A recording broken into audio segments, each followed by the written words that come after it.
Assalamualaikum everybody. Today we will continue with the hip joint. We have already discussed the hip joint. Initially, we discussed the different bones that take part in the formation of the joint.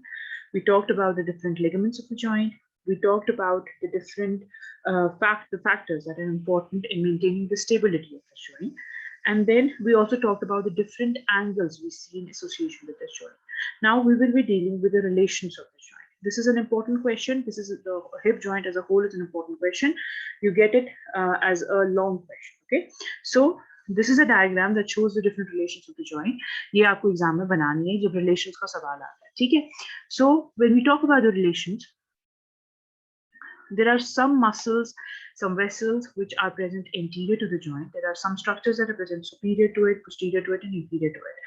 ठीक है? डरना नहीं है इस diagram से.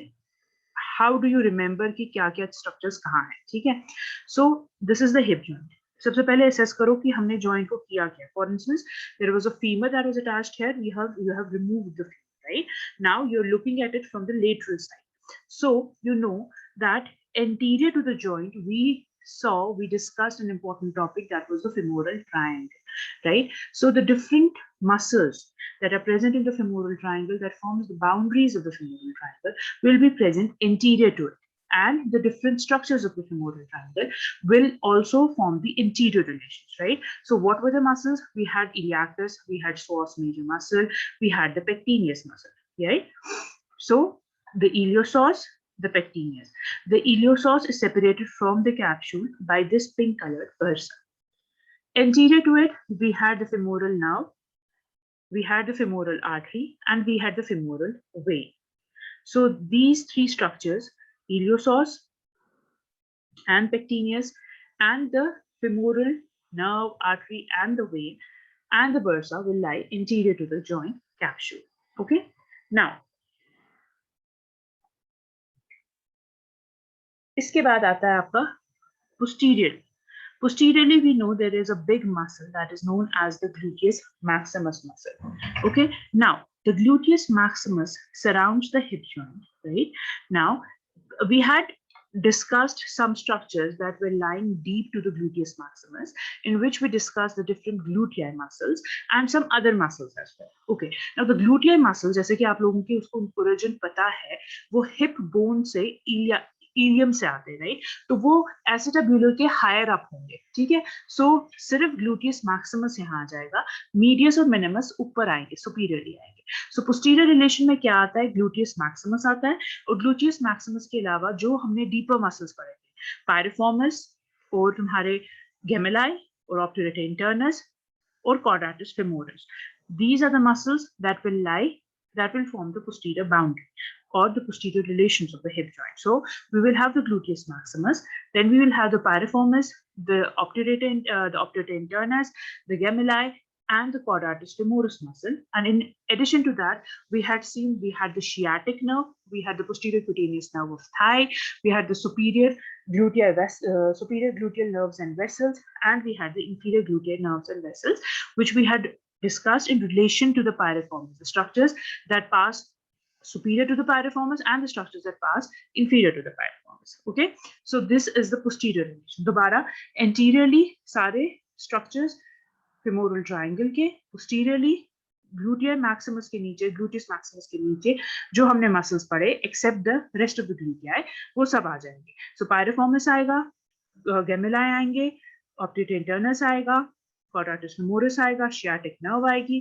उसके साथ posterior cutaneous nerve of thigh आएगी, superior gluteal vessels, inferior gluteal nerves and vessels आएगा. Okay, so this forms the posterior boundary. Then coming to the superior boundary or the superior relations. The superior relations, we have the gluteus medius, we have the gluteus minimus and the medius muscle, minimus and the medius muscle, and we have the reflected head of the rectus femoris muscle. Okay, so this is the superior relation. Then coming to the inferior relations here, इसके नीचे कौन सा structure होता है? इसके नीचे आपका आता है ischial tuberosity आती है. ischial tuberosity से जो मसल्स ओरिजिनेट करते हैं वो हमारे हैमस्ट्रिंग्स होते हैं, है ना? सो सारे हैमस्ट्रिंग्स इसके इंफीरियरली आएगा, पेक्टिनियस इसके इंफीरियरली आएगा, और ये muscle that is the obturator externus, ये इसके इंफीरियरली आएगा, ठीक है. So this is very important diagram. This is the diagram that has been taken from your Chaurasia. Okay, so there is an easy way to remember this. इसको देख के डरना नहीं है.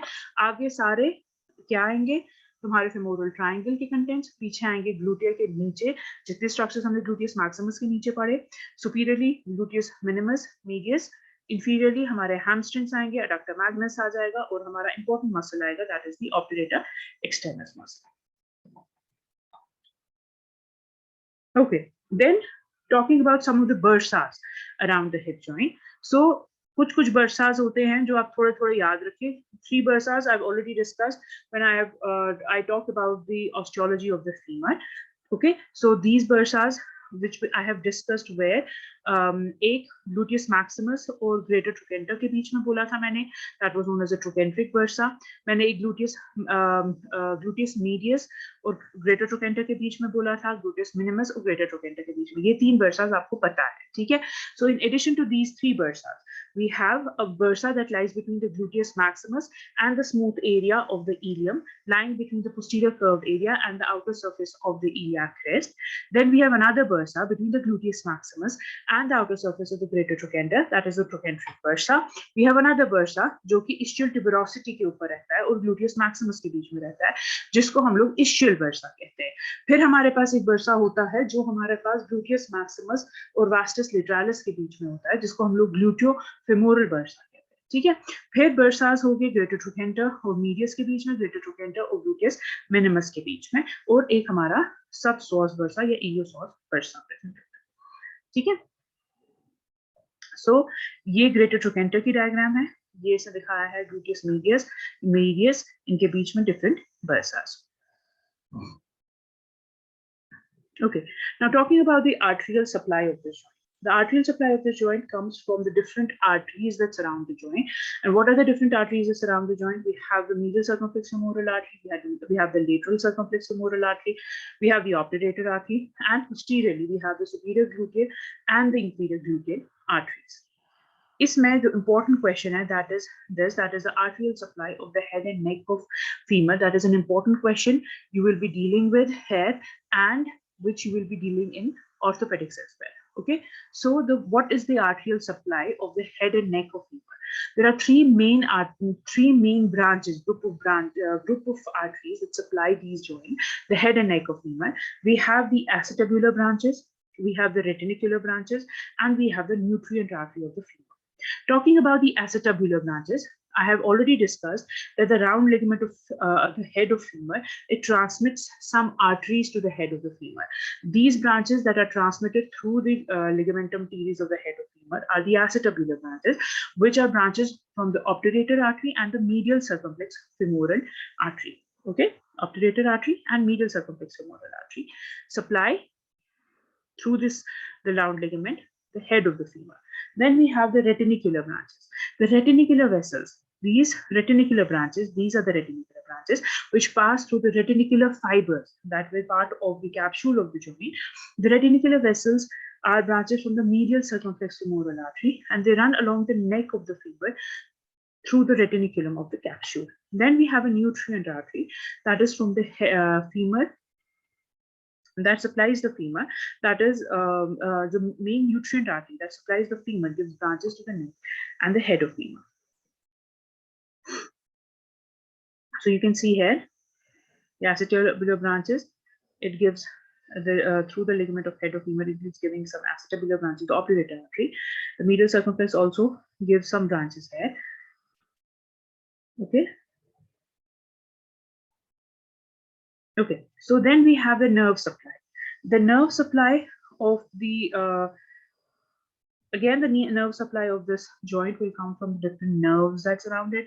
What are the different nerves? अगर आपको कौन सी branch है वो नहीं याद रहती है, सीधा femoral nerve देती है, obturator nerve पढ़ी हम लोगों ने, कभी-कभी accessory obturator nerve होती है वो दे सकती है, nerve root of quadratus femoris है, superior gluteal nerve है और sciatic nerve. ठीक है, तो आगे femoral, पीछे obturator, पीछे sciatic भी, superior gluteal भी, nerve to quadratus femoris और accessory obturator nerve. Now, coming to the movements of the hip joint. a very important question, that is the movements of the hip joint. What are the different movements we see in the hip joint? It's a ball and socket type of joint. That is, it is a very mobile joint. So all kinds of movements are seen. We see flexion, extension. So this is diagram. You see flexion, you see extension, then you see adduction, abduction. You can see a lateral rotation. Look at the foot here. This is a lateral rotation when it will move outwards, and this is the medial rotation when the foot will move inwards. Okay, ये movements कभी कभी आप लोगों को करने को बताते हैं exam. Now there is different range of movements of the joint. Yani flexion is possible from 110 to 120. 110 to 120 degree flexion is seen as at the hip joint. When the knee is flexed, the flexion is limited by the interior surface of the thigh coming in contact with the interior abdominal wall. And when you extend the knee, the flexion is limited by the tension of the hamstring muscles. You can try it. Flex your knee. You can reach up to the abdomen.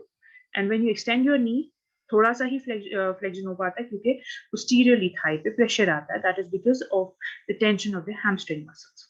Okay. Then the extension. The extension, which is the movement of the flexed thigh backward to the anatomical position, is limited by the tension of the iliofemoral, the pubofemoral, and the ischiofemoral ligament. And the range of movement of extension is about 15 degrees only. Then we have abduction.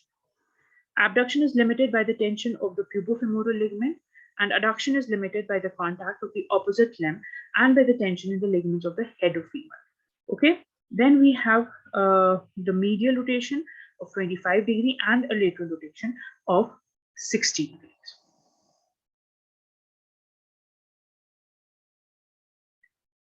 Okay. Now, coming to the different muscles that produce the movements. ठीक है, इससे भी डरने की जरूरत नहीं है. What are the different muscles that produce the movements at the hip joint? So the easy way to remember is anterior compartment of the thigh में हम लोगों ने कुछ muscles पढ़े थे जो कि flexors थे. ठीक है, so there were flexors जिसमें हमने psoas पढ़ा था, iliacus है, they're the main chief flexors. Then we have the sartorius, the rectus femoris, and the pectineus. All of these muscles were from the anterior compartment of the thigh. The psoas major, the iliacus, these are the chief flexors. Then we have the sartorius, the rectus femoris, and the pectineus muscle. Talking about the extensor muscles, we know that the chief extensor muscle, we have the gluteus maximus. The gluteus maximus is the chief extensor muscle, and the hamstring muscles. Both these muscles produce extension, which I have discussed in the class. Okay. Then talking about the abduction, I told you that all the chief extensor of the chief gluteal muscle, that was gluteus maximus, medius, and minimus, they were the chief abductor muscles. Okay. And I also told you that all of the chief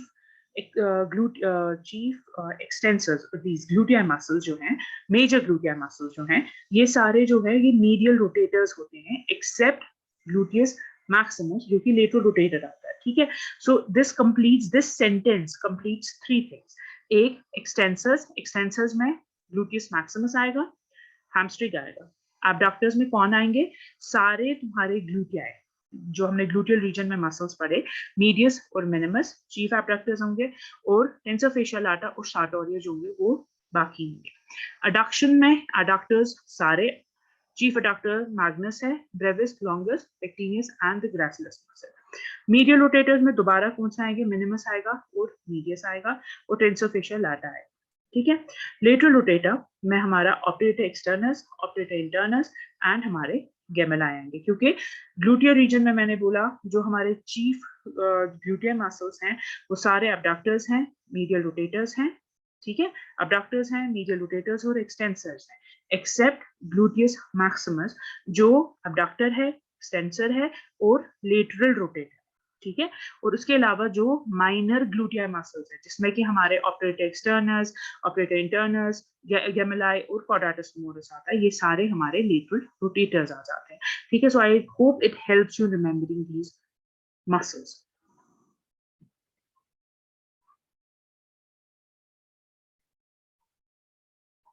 Now Coming to some of the clinical conditions associated with the hip joint, when you get this question, you get a long question, you have to write down some of the clinical conditions associated with the joint.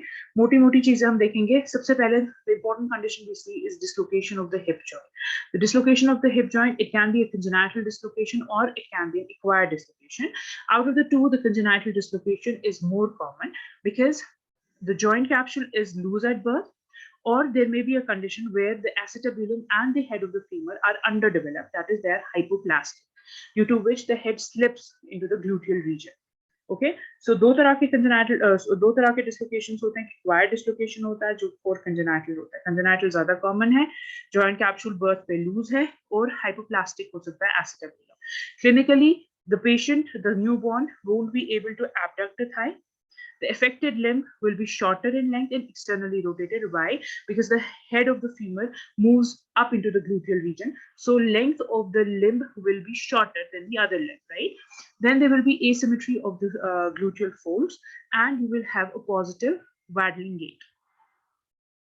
We have an acquired dislocation. Acquired dislocation is not that common. Normally देखी जाती है road traffic accidents में, when the knee strikes against the dashboard and it causes dislocation of the hip joint. In this condition, the head of the femur is forced out of the acetabulum by tearing the capsule posterior-inferiorly and lies on the lateral side of the ilium. Okay, so it goes and it lies in the lateral side of the femur. Then we have a condition that is known as Perthes disease. Perthes disease, this is a X-ray showing Perthes disease. It is a clinical condition that is characterized by destruction and flattening of the head of the femur. So you can see here, and look here. Here, the head of the femur is flattened. There is destruction of the head of the femur, due to which the head of the femur has flattened, and you can see this joint space here is increased as compared to this side. It is common in children. So Perthes disease, clinical condition that is characterized by destruction and flattening of the head of the femur with an increase in the joint space. Then we have already seen the neck shaft angle. The normal neck shaft angle was about 120 degrees in adults and 116 in children. There may be a condition in which the neck shaft angle is reduced, or there may be a condition in which the neck shaft angle is increased. If the neck shaft angle of the femur is reduced, it is known as coxa vara, seen in Perthes disease. And when it is increased, it is known as coxa valga. Then we have osteoarthritis. Osteoarthritis is a disease of old age. It is characterized by growth of osteophytes at the end of at the articular ends, which limits the movement and make them painful. Okay. Then aspiration of the hip joint. If there is collection of fluid in the hip joint due to any infection, we aspirate the joint. For that, we put a needle 5 centimeters below the anterior superior iliac spine, upwards, backwards, and medially. Then we have the fractures of the head of femur, the fractures of the neck of femur. It is referred to as fractured hip, implying that the hip bone is broken. The fractures are common in individuals of more than 60 years of age, especially in females, because their femoral necks become weak and brittle due to osteoporosis. There are 3 types. We have 4 types. We have subcapital, that is near the head. This one. This is the subcapital fracture of the neck of femur. Then we have a cervical, that is in the middle of the neck.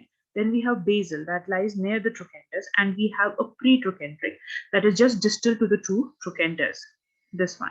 So we have a subcapital, we have a cervical, we have a basal, and we have a pretrochanteric fracture of neck of femur. The retinicular vessels derived from the medial circumflex femoral artery supply the blood to the head and neck of femur. If there is a pretrochanteric fracture, that is extracapsular fracture, it does not damage the retinicular vessels. Hence, avascular bone necrosis of head of femur does not occur. Okay. Now, the diagnosis of this is confirmed by X-ray by observing following 2 lines, which will be asked in your exam. We have a Shenton's line and we have a Shoemaker's line. The Shenton's line, the Shenton line is represented by a continuous curved line that is formed by the upper border of the obturator foramen and the lower margin of the femur. This is the upper border of the operator foramen and the lower border of the neck of the femur. This curve is disrupted in fracture neck of femur or dislocation of the hip joint. So this is your Shenton's line. Operator foramen की upper margin की line becomes continuous with the neck of femur. और अगर ये कहीं पे disrupt होगी, that means हमारा neck of femur का fracture है या dislocation of the hip joint. यानी ये ऊपर गया या ये fracture. Then we have a shoemaker's line. It is a straight line that extends from the tip of the greater trochanter to anterior superior iliac spine, and when we extend it, it continues upwards to the anterior abdominal wall to reach the umbilicus. This line is known as shoemaker's line. If the greater trochanter is elevated, for example, in the neck of femur, this passes below the umbilicus. It won't pass above the umbilicus. Over the anterior abdominal wall पे नहीं cross करेगा, बल्कि umbilicus के नीचे से pass हो जाएगा. So this finishes today's lecture.